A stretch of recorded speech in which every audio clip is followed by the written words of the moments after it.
Let's go to Chicago and talk to Aaron. What's up? Hey, Ron, what's up?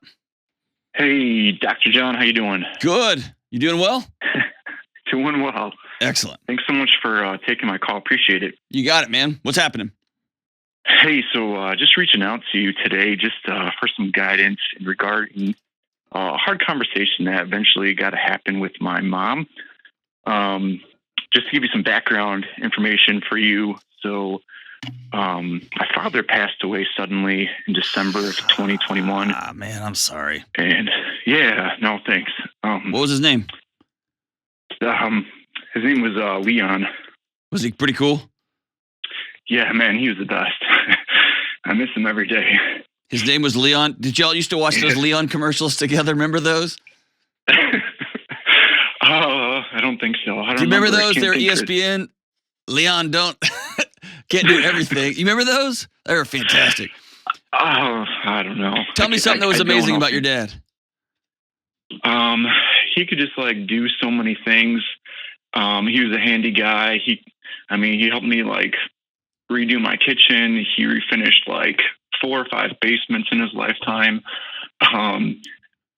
Was he one of those? Was he one of those hardcore union or almost union Chicago guys that didn't always say the word "I love you," but you would wake up at 6 a.m. and they're pulling your cabinets down to replace them for you? No, he wasn't a union guy. He just he loved to like just stay busy and work with his hands. And just during his retirement, he just was a handy guy and was painting walls for people and installing flooring. And he was 75 years old and he could do like circles around 65-year-olds at times. So he sounds like he sounds like he loved well.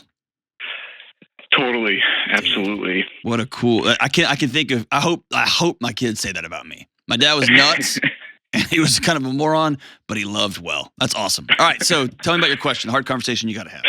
Yeah. So, like I said, it was a shock to us all and, didn't see it coming.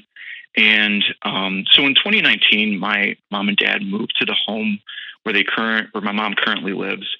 And, it's a bigger home with about, 2,800 square feet, got 3-car garage, decent size, residential lot. And, my mom, she's healthy at this point. She's active. I mean, my mom's incredible. She's not afraid of hard work. She cuts the lawn. She shovels the snow. Awesome. She's an active, healthy 73-year-old, as far as I know. And, just like, in time, just how big the home is and where she lives, just, my sister and I would really liked her to consider, just sizing down just to, for her own health and safety. And,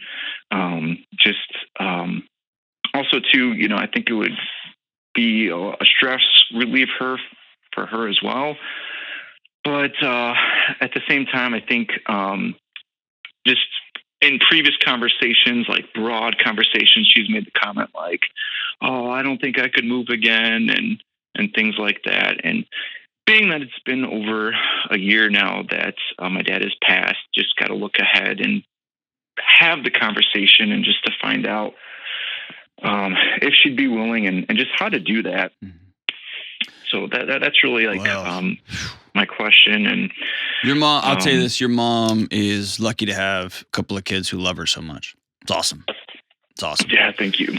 All right, so I'm going to tell you some hard truths and then give you maybe like a plan. Is that cool? Sure. Yeah, totally. All right, all this I'm just rattling off the top of my head here, so it may be worth I don't want it any other way. The free advice. It sounds like, by the way you just described this, that this move would be more for you and your sister, not your mom at this point. This move would alleviate your tension and your fear and your angst, not your mom's. Yeah. And I know that sucks to say that out loud. And, another thing, it's something that I forgot to mention is, like I said, she's healthy. I do know that she does kind of have like weaker bones where she goes in like monthly temporarily, and she's having like injections done to kind of make her bones stronger. She have osteoporosis? Yeah, she does take like, I think, medication for that. Okay. And she has mentioned to us at one point that she was going down some steps. It was just 2 or 3 steps that's in the house, and she did fall, and she didn't like tell us till 2 weeks later. And it's like, Ma, what the heck? Come on, tell us this when it happens. So does she still have inside that home? Is there still pictures of your dad everywhere? Are his clothes still there? No, his clothes is not there. Okay. Yes, there are pictures. Okay. I mean, his tools and things are still there. Okay. That's again something that we're gonna have to like tackle at some point and figure out. So here, my bigger question is for your mom. Is your dad still inside this home? And that might be that's a different conversation than, hey, let's make your life easier.